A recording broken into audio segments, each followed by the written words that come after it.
સાવરકુંડલા નગરપાલિકાની ચૂંટણી માટે રણશીંગો ફૂંકાયું છે ત્યારે 9 વોર્ડની 36 બેઠકો પર ખરાખરીનો જંગ અહીં છે। ગુજરાત ફર્સ્ટે સાવરકુંડલાના મતદારોનો મિજાજ જાણ્યો છે। સાવરકુંડલામાં પ્રાથમિક સુવિધાઓનો અભાવ છે। ભાજપ કોંગ્રેસ અને આપ વચ્ચે અહીં ત્રિપાખીયો જંગ જોવા મળશે। અનેક કામો માત્ર કાગળ પર હોવાના સ્થાનિકોએ આક્ષેપ કર્યા છે। સ્કૂલ અને હોસ્પિટલ જેવી સુવિધાઓનો પણ અહીં અભાવ છે। છેલ્લા 14 વર્ષમાં માત્ર રોડના જ કામો થયા છે। વિકાસના કામોમાં સ્થાનિકોના ભ્રષ્ટાચારના આક્ષેપ પણ છે। ઉભરાતી ગટરો અને ખખડધજ રસ્તાથી જનતા પરેશાન થઈ ગઈ છે। ફાયર બ્રિગેડ જેવી સેવાઓ સમયસર ન મળતા લોકોમાં રોષ છે। પાણી અને ગટર જેવી સુવિધાઓનો પણ અહીં અભાવ જોવા મળી રહ્યો છે। છેલ્લા 1 વર્ષમાં આખું શહેર ધૂળિયું બન્યું છે। સ્થાનિક સ્વરાજ્યની ચૂંટણીના પડઘમ વાગી ચૂક્યા છે। આ વખતે અમરેલી જિલ્લામાં 6 નગરપાલિકાઓની ચૂંટણી યોજાઈ છે। ત્યારે ગુજરાત ફર્સ્ટની ટીમ ગ્રાઉન્ડ ઝીરો પર પહોંચી છે। ત્યારે સાવરકુંડલાના જે મતદારો છે તેને આ વખતે કેવો મિજાજ છે તેની પાસેથી જ જાણીએ। શું નામ છે તમારું અને આ વખતે ચૂંટણી આવી રહી છે અને સાવરકુંડલા નગરપાલિકાને શું કહેશો? સાવરકુંડલા નગરપાલિકાની ચૂંટણી આવી રહી છે તો અત્યારે આખું ગામ લેવલે સર્વે કરવામાં આવ્યું છે।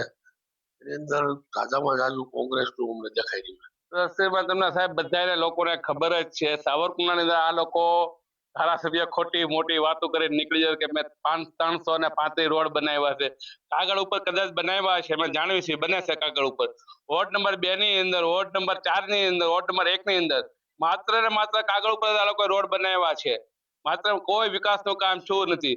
બતાડો આ લોકોએ ક્યાંય સ્કૂલ બનાવી કે હોસ્પિટલ બનાવી, ખાલી રોડ બનાવે। રોડ એટલા બનાવે છે કે આ કોન્ટ્રાક્ટરો પહેલા એ લોકોને પૈસા આપી દેતા કમિશન, એ આટલું આ લોકો રોડની માંગણી કરે છે અને રોડ જ બનાવે છે। આ ગામમાં બીજું કઈ નવીન કરતા જ નથી એ લોકો।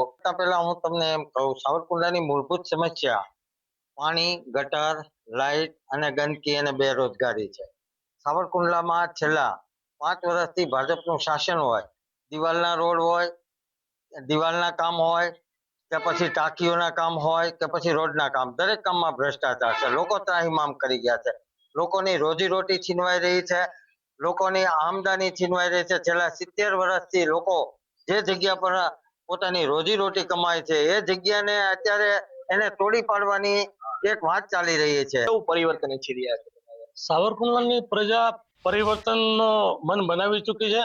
કારણ કે ગત 5 વર્ષની અંદર ગુજરાતનો ઐતિહાસિક ભ્રષ્ટાચાર સાવરકુંડલા નગરપાલિકામાં કરવામાં આવ્યો છે। ખોટા રોજમદારો નાખવામાં આવ્યા, ખોટા માટીના ફેરા બતાવવામાં આવ્યા, પાણીના બંબાઓ ખોટા બતાવવામાં આવ્યા અને ઐતિહાસિક ભ્રષ્ટાચારનું વિરુદ્ધ શરમની બાબત છે સાવરકુંડલા નગરપાલિકાને મળેલો છે। ધારાસભ્ય, કન્સલ્ટન્ટ એજન્સીઓ આ લોકોએ માજા મૂકી છે। સાવરકુંડલાની અંદર કોઈ વસ્તુ એવી બાકી નથી મૂકી કે જ્યાં ભ્રષ્ટાચાર ન હોય। રોજીરોટી છીનવી લેવાનું કામ આપ્યું છે, અધર્મીઓનું કામ કર્યું છે। ફક્ત ને ફક્ત કોમવાદ, રામનું નામ, મુસલમાન, એનાથી કોઈ ફાયદો નથી સાહેબ। નગરપાલિકામાં જે છે આ વખતે તમે કેવો ઉમેદવાર ઈચ્છો છો? સાવરકુંડલામાં આજે સાવરકુંડલામાં તમે જોવો છો કે નગર સેવકો છે એ પોતાના પેટ ભરવામાંથી નવરા નથી પડતા। અમે હમણાં વોર્ડ નંબર 2 ની મુલાકાત લીધી। ત્યાં વૃદ્ધ બૈરાઓ પાણી ભરવા માટે ત્યાં પાણીની લાઈન બી નથી, ડ્રેનેજ લાઈન બી નથી।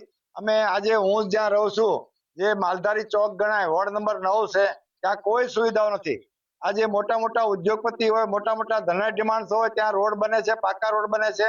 જ્યાં આમ જનતા રહેતી હોય, આમ પબ્લિક રહેતી હોય, ત્યાં કોઈ સુવિધાઓ નામે મીંડું છે।